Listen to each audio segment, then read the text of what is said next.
il y avait ces grands qui avaient la voiture. Ça nous impressionnait toujours de voir le grand frère avec sa chambre, tranquille. Dans les années 90 ou alors début 2000, on avait décoré la chambre d'une certaine façon. C'était tellement beau, avec les lumières qui étaient tricolores là. Donc quand tu entrais dans la chambre d'un grand frère au quartier, ou alors même dans la maison, tu étais waouh, tu dis ma part va arriver quand? Plus tard, il y a eu des grands qui ont eu les motos, et on se disait, pour nous, ça va arriver quand? Il y a eu des grands qui ont eu les voitures, et on se disait, pour nous, ça va arriver quand? Mais avec le temps, bien qu'il y ait des gens précoces dans certaines générations, dans la plupart des générations, j'ai constaté que pour la majorité, il y a des principes auxquels on ne déroge pas. Donc finalement, on a eu la voiture, parfois, ou du moins dans la zone d'âge que les aînés là, eux-mêmes, ils ont eu. Pourtant, on aspirait à avoir la voiture depuis qu'on avait 5 ans. Mon fils d'ailleurs me parle souvent, papa, je veux l'avion, je veux la voiture. Je reste comme ça, il dit que le petit ne sait pas. Il va marcher et à son moment venu, il aura son avion, si jamais Dieu fait grâce, ou alors au moins, il aura sa voiture. Ça va arriver. Parce qu'à un certain âge, la vie elle-même nous apprête pour ce qu'on doit affronter. Il y a des vœux qu'on a depuis tout petit, mais ces vœux-là ne vont pas s'exaucer directement parce qu'on n'est pas encore prêt. Je reviens encore sur la sœur, elle a parlé de David et le processus. David a dû procéder. Bien que c'était un jeune qui avait une vision, qui était sûr qu'il est capable de faire tel et tel, il était sûr qu'il pouvait être un guerrier, Dieu ne l'a pas conduit à être guerrier d'aussitôt. Même après avoir vaincu Goliath, il a fallu du temps. Kadjibière. Les années 2000 connaissent ça. Le slogan, Kadjibière, il a fallu du temps. En fait, moi je suis dans le marketing et la publicité et avec le temps j'ai réalisé que c'est l'un des meilleurs discours publicitaires qu'on ait pu utiliser. Parce que la publicité devrait normalement être exploitée de ce que la vie est. Et je crois qu'ils ont bien observé la vie lorsqu'ils étaient en train de dire Kadjibière, il a fallu du temps. Donc le temps nous permet de réaliser, ou du moins de mieux réaliser. Le temps nous permet de mieux écrire, de mieux se positionner. Et à un certain âge, finalement, on devient ce qu'on aurait dû être. La vérité, c'est que tu ne peux pas être au CM2 facilement, ce n'est pas courant, à l'âge de 2 ans. Ce n'est pas possible. La vérité, c'est que tu ne peux pas, ce n'est pas courant d'avoir le doctorat. Tu ne peux pas avoir le doctorat à l'âge de 15 ans. Il va falloir que tu fasses première, deuxième, troisième, quatrième, ainsi de suite, année, avant de devenir la personne que tu dois être. Je suis certain que certains de vous sont des étudiants aujourd'hui. Ils ont leur chambre. Et apparemment, la chambre là n'est pas si...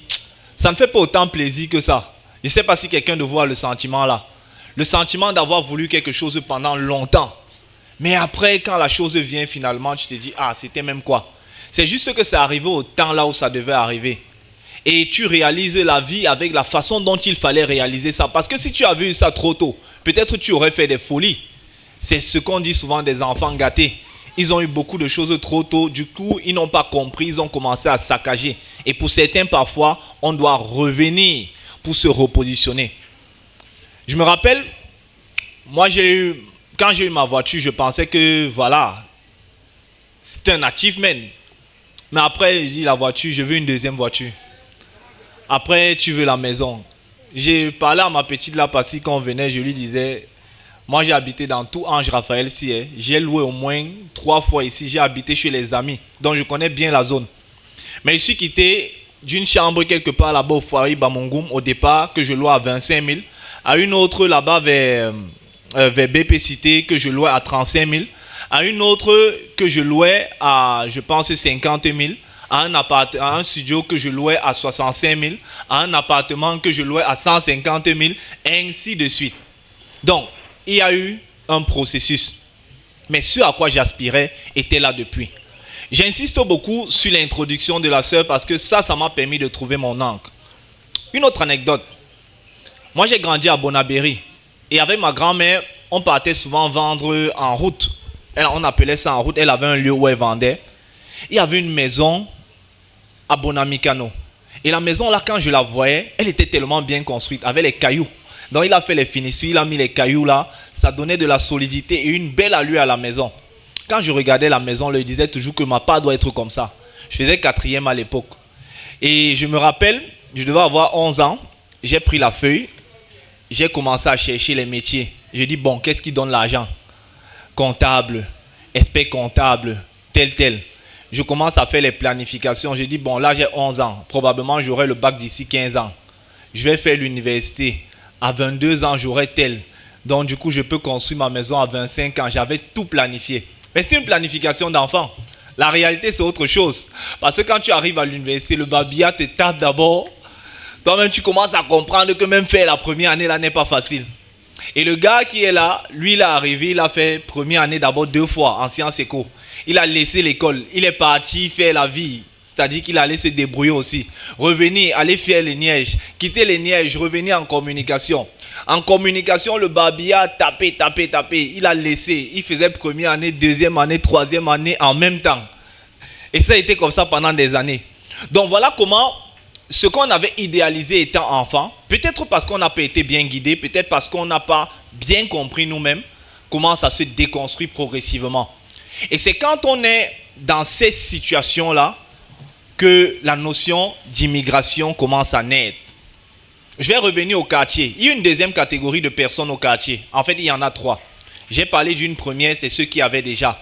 Après, il y a des façons d'avoir. Chez nous, il y avait Grand X. Grand X, c'était un homme qui était très, très puissant au quartier. Très gentil. Grand X est mort en 2000, au début des années 2000. On apprend qu'on a versé l'acide sur lui et qu'il est parti.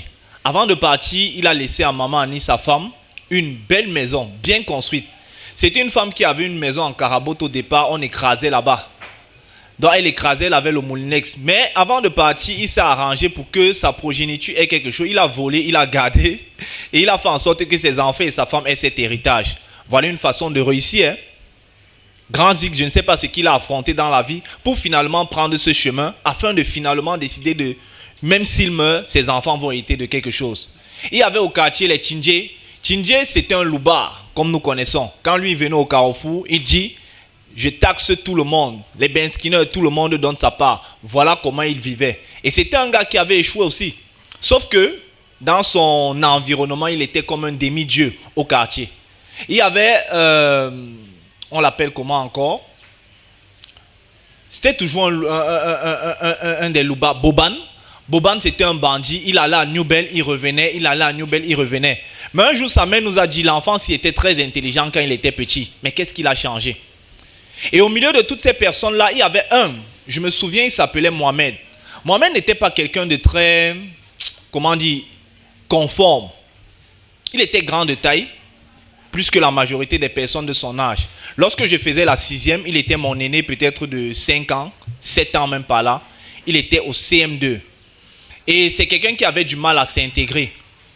Mais Mohamed, je ne sais pas comment sa vie s'est passée. Quelques années après son CEP, il n'a pas pu faire l'école comme les autres. Il est allé faire la mécanique et plus tard, il est parti. Quand il part, il revient au quartier et tout le monde l'admire. Mohamed est devenu un modèle. Parce qu'il est venu, il a doté sa femme. Il avait désormais un ensemble de choses. On dit, waouh, c'est peut-être une issue. Et chez nous qui avons grandi dans les quartiers pauvres, l'immigration est en fait quelque chose, c'est une solution. Donc on reste quotidiennement. Dans nos discours, on parle d'Eto et de Drogba. Du moins quand on était plus jeune, c'était généralement d'eux qu'on parlait. Dans nos discours, on parle du grand frère qui a fait tel. Dans nos discours, on parle de la sorcellerie. Dans nos discours, on parle de football. Mais surtout, du grand qui a immigré et qui est revenu au pays. Il y avait le grand frère de Doumbé. Lui, il est parti. Je pense qu'il est revenu une seule fois. Il y avait tonton Salomon, le cousin de notre voisine, qui lui était parti en Côte d'Ivoire. Je me rappelle qu'il est venu un jour, on lui a demandé ta chaussure coûte combien? Il avait dit 65 000. Dans ma tête, c'était un genre. Que comment une chaussure peut coûter 65 000? Il était encore jeune, je vais dire, n'atteignait pas la quarantaine. Mais c'est quelques clichés que j'ai de comment est-ce que cette chose a été façonnée dans mon esprit et encore plus dans l'esprit de ceux qui étaient à côté de moi. Donc du coup, il y a aussi cette jeunesse qui, même en grandissant, se dit déjà qu'elle doit partir. Lorsque nous étions petits, tout le monde n'a pas pu faire le parcours scolaire que moi j'ai fait.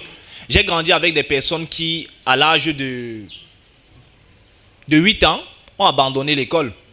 Ils sont allés se lancer dans la vie active, le plateau d'arachide. On finit avec le plateau d'arachide, on passe au pouce. On finit au pouce, on passe au pouce de quincaillerie. On finit, on ouvre un dépôt au marché Mabanda. Et finalement, 10 ans, 20 ans plus tard, on devient un entrepreneur. Et certains aussi vont aller par l'immigration, ils vont prendre la route. Et ça arrive beaucoup. Vous, si vous êtes dans les quartiers, vous allez entendre, beaucoup de personnes veulent partir. Mais dernièrement, partir a un peu changé. Certes, on part par le désert, mais désormais, on veut partir normalement. Pour une raison, c'est la frustration. Et là, je parle en tant que jeune, ce que vous tous, vous vivez. Il y a quelques années, on m'aurait donné un tel thème. J'aurais dit, tranquille, battez-vous au pays. Mais je ne sais pas si je vais dire ça maintenant. J'ai envie de dire, par émotion, mon frère, si tu dois partir, pars. Mais ça, c'est l'émotion. Mais c'est aussi le ressenti. Pourquoi ? Parce que se faire des marques dans ce pays est hyper difficile. Hyper difficile. J'ai grandi maintenant alors. Oui, j'ai peut-être pu trouver ma place dans la société. Mais j'ai l'impression que cette place, c'est une place qu'il a fallu arracher. Et j'ai toujours l'impression qu'il faut la justifier. Il faut justifier tout ce qu'on fait de bien dans notre pays. Il faut expliquer que ce que tu fais là, c'est pour le bien de la communauté. Il faut justifier, insister tellement. Et on est dans un paradigme où finalement, les gens se disent, bon, à quoi bon? Pourquoi ne pas simplement s'en sortir? On a eu les diplômes. Après les diplômes, certains ont eu des issues, d'autres n'ont pas eu. D'autres ont eu des issues, mais ce ne sont pas les issues qu'ils avaient espérées. Ça veut dire quoi? Peut-être j'avais entrevu un salaire après mes études de 500 000 francs, mais je me retrouve à celui de 150 000 francs. Peut-être même pas dans le temps que j'avais prévu, c'est-à-dire j'ai déjà peut-être 3 ans d'expérience, mais je constate que tout commence à tourner en boucle. Et il y a un nouveau business qui est né, immigré au Canada. Donc du coup, tout le monde est prêt à investir par là. Pourquoi? Parce que ceux qui sont partis aussi ont vu que ceux qui sont restés ont vu que ceux qui sont partis ont pu peut-être venir et ont quelque chose.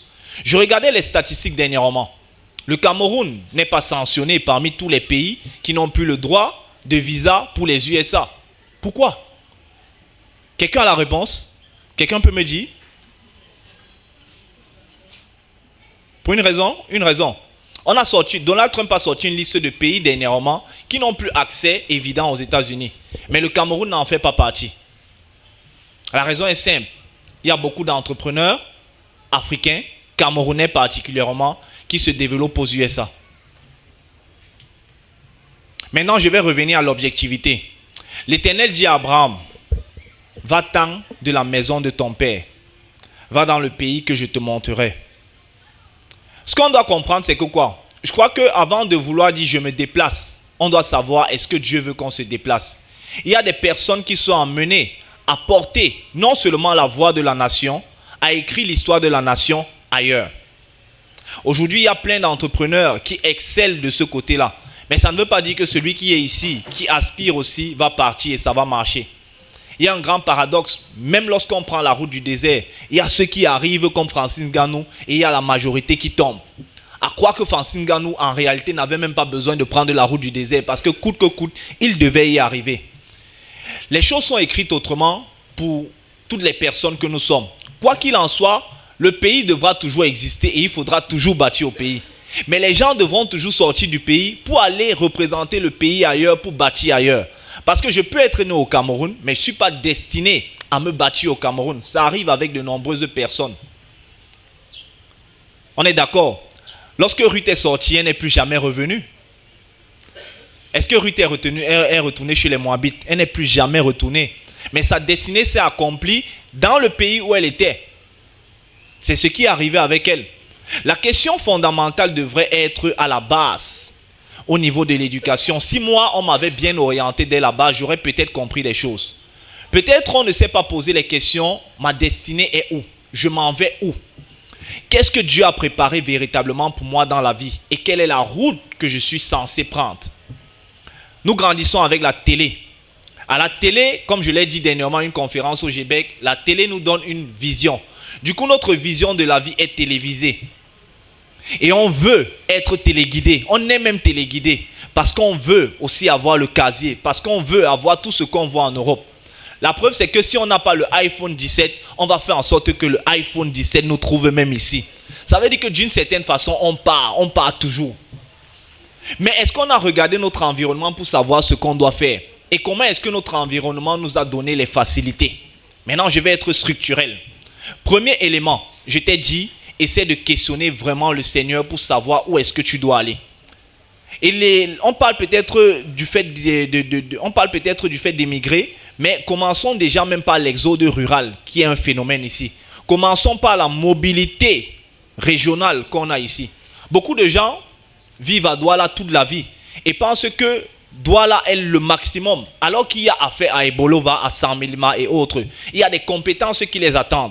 Je voyais un jeune créateur de contenu, il s'appelle Dimitri. Il est dans le marketing digital. Douala, c'est la capitale du marketing digital dans notre domaine. On sait que tout se passe ici. Mais il a réussi à aller à Bafoussam, installer son entreprise et il a une visibilité aujourd'hui qui est totalement africaine. Il fallait qu'il ait conscience que là-bas, il y a du vide. Donc, on regarde beaucoup, mais on regarde seulement à Douala. Est-ce qu'il y a parfait Bolova? Est-ce qu'il y a parfait au nord? Quand on parle du Cameroun à l'extérieur, on a l'impression que tout le Cameroun en fait se résume à Douala et à Yaoundé. Erreur. Donc, Dieu veut que tu bouges. Mais ce n'est pas toujours que tu dois sortir de ton pays. Peut-être c'est dans une ville. Il faut regarder. Je disais aux Tchadiens que dans ton environnement, il faut regarder ce que tu as. Il y a beaucoup de choses à faire, mais on ne constate pas. On ne constate pas pourquoi? Parce qu'on nous a phagocyté. On nous a appris à voir d'un seul œil. Fonction publique, si jamais, pour aller voler. Quand il dit voler, ce n'est pas que tu es un voleur. Sauf que tu entres dans le système des voleurs. Tu t'adaptes et tu voles comme eux. Ou alors, je travaille et j'ai mon boulot. Et si j'ai mon boulot, je dois avoir mon salaire. Et lorsqu'on n'a pas cela, on devient ce que toutes les jeunes filles sont aujourd'hui. Excusez-moi, je ne veux pas tirer sur les coiffeuses. Mais le nouveau métier au Cameroun, c'est coiffer. C'est faire les manucures.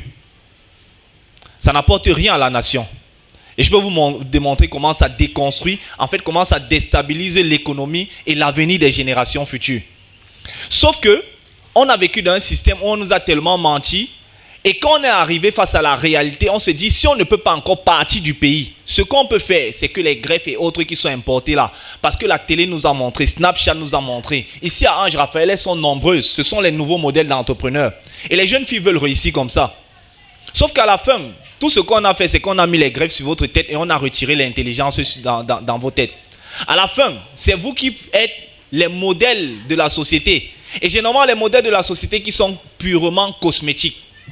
Si vous projetez les choses, vous allez voir que les ingénieurs agronomes manquent, les médecins manquent, les agriculteurs manquent, les conférenciers manquent. Du moins, les vraies choses pour lesquelles Dieu t'a envoyé sur terre, tu as enfermé ça et tu t'es donné à la vie pour faire les petites choses. Pourquoi? Parce qu'on t'a fait croire que c'est comme ça. Reviens, questionne-toi. Dieu veut que j'aille où? À quoi est-ce que j'étais prédestiné? Et pour mon cas, malgré tout mon parcours bouleversé avec l'école, c'est ce qu'à un moment j'ai dû décider. Je fais communication parce que je sais parfaitement que je suis destiné à faire la communication. Oui, tout ne viendra pas d'un coup, j'ai parlé de mes frustrations. Mais je sais très bien que c'est le domaine dans lequel je suis appelé à intervenir. Et quand je commence dans mon environnement, progressivement, Dieu pourrait ouvrir les portes et me dire, ta communication là, amène-la à tel niveau, amène-la à tel endroit. Ça, c'est le premier facteur. J'espère qu'on a bien compris.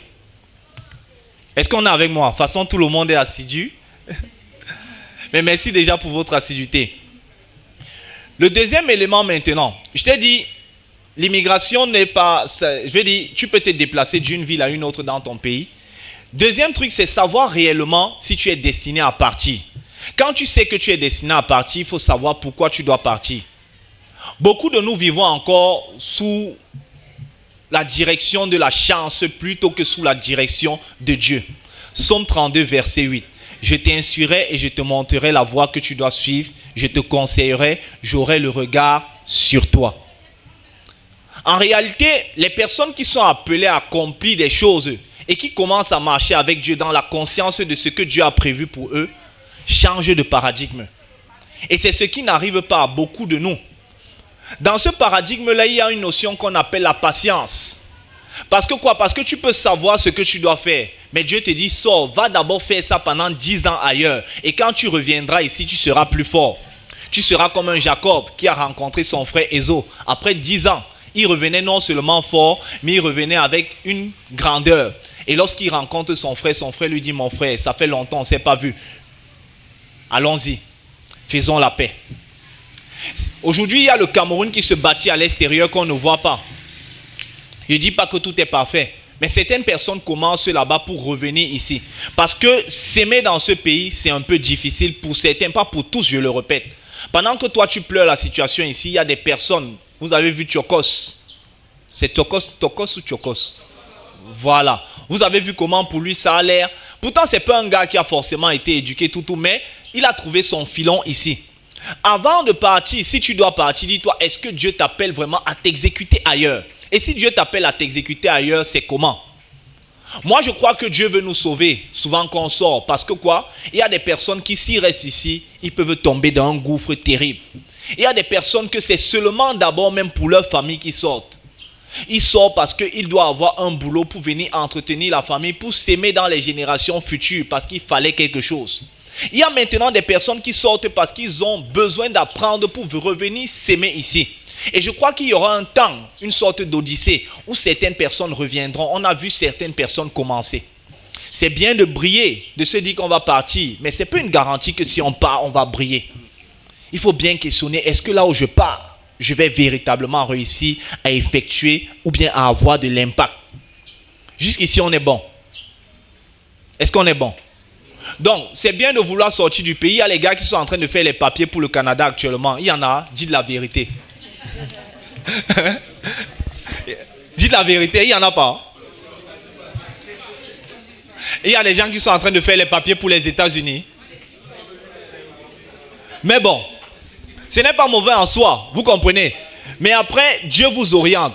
J'ai écouté l'histoire du pasteur Atom sur EMC TV et il racontait comment, avec Nadège Mbouma, ça a pris du temps pour qu'ils aillent s'installer au Canada. Ça a pris vraiment du temps. Pourquoi? Même quand Dieu va te révéler ta terre d'action, ça ne veut pas, je ne dis pas que ça ne peut pas être automatique, que les choses aillent vite, mais ça peut prendre le temps progressivement. Parce que se séparer de son pays n'est pas d'abord chose facile. Préparer un ailleurs n'est pas chose évidente. Donc il faut du temps, il faut une construction. Et finalement, lui, il est d'abord parti. Après, sa femme l'a rejoint. Et aujourd'hui, quel était l'intérêt?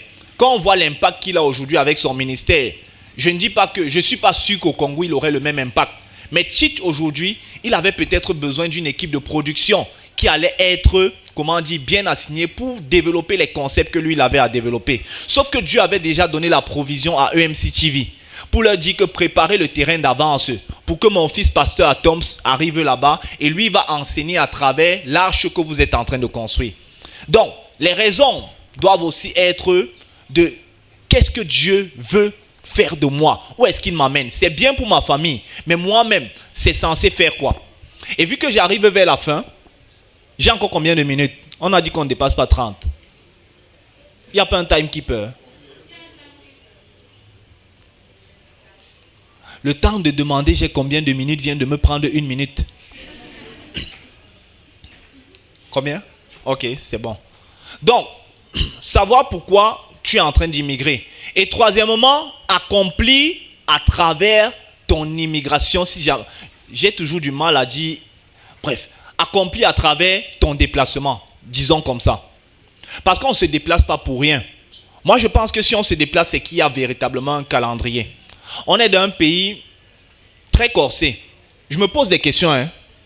Les choses que j'ai vues se développer dernièrement au Cameroun sont presque horribles. Ça fait peur. Mais j'ai aussi foi que Dieu est en train de construire autre chose. En 2016-2017, les entrepreneurs qu'on mettait en avant au Cameroun, c'était des personnes qui faisaient vraiment les choses, qui étaient dans le secteur de l'innovation.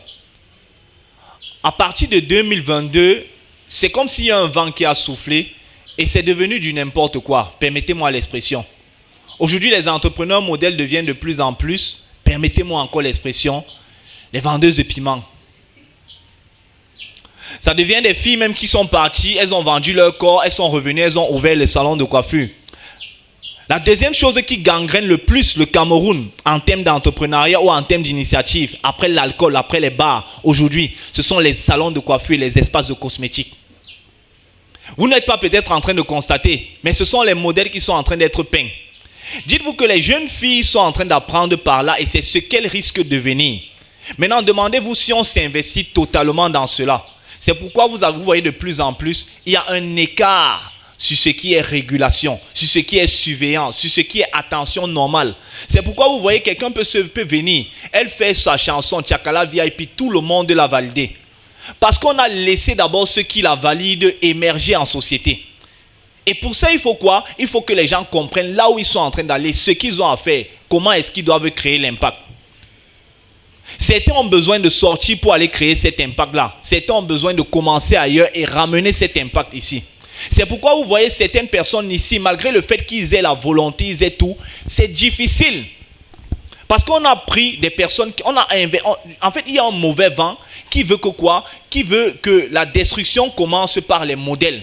Et plus on a des mauvais modèles, plus on a l'impression qu'on n'a rien à faire ici au pays. Soit tu restes au pays, tu fais ta part de Djakalandjoukoulou, ou tu pars, tu deviens aussi celui qui a réussi et qui snob les autres un peu genre. Donc vous voyez un peu dans quel contexte on est. Et c'est ça qui pousse les gens à vouloir partir. On étouffe un peu. On étouffe tellement que même quand on a l'argent, on a l'impression qu'on n'a rien. Parce qu'on est dans un environnement où tout est obstrué. On a l'impression qu'on ne s'exprime pas. Il faut revenir finalement à qu'est-ce que je dois faire. Et comme je disais pour chuter, moi, depuis un moment, j'ai commencé à bouger un peu. Et je ne peux pas vous mentir, le Cameroun est beau. C'est déjà l'impression que j'avais, mais aujourd'hui, j'ai encore plus cette impression-là. Je pense juste qu'on n'entretient pas notre environnement assez. Et c'est à cause du fait quoi? Du fait de ce que je vous ai dit préalablement. On a trop donné de la place à la médiocrité, à la bêtise, ou n'importe qui, si vous me permettez l'expression. Lorsque je suis arrivé au Mali, j'ai regardé le Mali. J'ai passé plus de 300 jours. Sur les 300 jours, pendant 200 jours, j'ai mangé le riz. Il n'y a pas le ndolé, il n'y a pas le coq, il n'y a pas le coquille. Je leur dis qu'on passe 21 jours ici chez nous, on change de nourriture. Même la façon de s'exprimer, cette convivialité, il n'y a pas. Je regardais nos rues, je dis les rues ici sont belles. Le problème c'est juste qu'elles sont sales. Mais personne ne veut entretenir parce qu'on n'est plus ici dans nos têtes. Et le seul endroit là où on est confortable, c'est dans nos bars. Parce que dans le bar, avec l'alcool, on est dans l'extasie et on part un peu. Quand tu peux au Tchad, tu arrives au Tchad, même la route, il n'y a pas. On a presque tout au Cameroun, mais on développe mal. Pourquoi? Parce qu'on n'a pas conscience de ce qu'on peut faire dans notre environnement. Donc la question maintenant, est-ce qu'il faut immigrer? C'est à toi de répondre. Est-ce qu'il faut partir? C'est à toi de répondre. Je pense qu'il faut que tu rentres à la maison, tu t'assois et tu dis, bon, véritablement, qu'est-ce que j'ai manqué dans le pays ici? Vrai. Deuxièmement, si jamais je ne suis pas censé accomplir ici, je suis censé accomplir où? C'est une question à laquelle pour répondre, ça peut prendre 2 ans. Ça, je ne vous mens pas. Il y a des choses que je voulais faire au Cameroun depuis des années. Mais lorsque j'ai mis le pied dans d'autres pays, c'est devenu comme facile par évidence.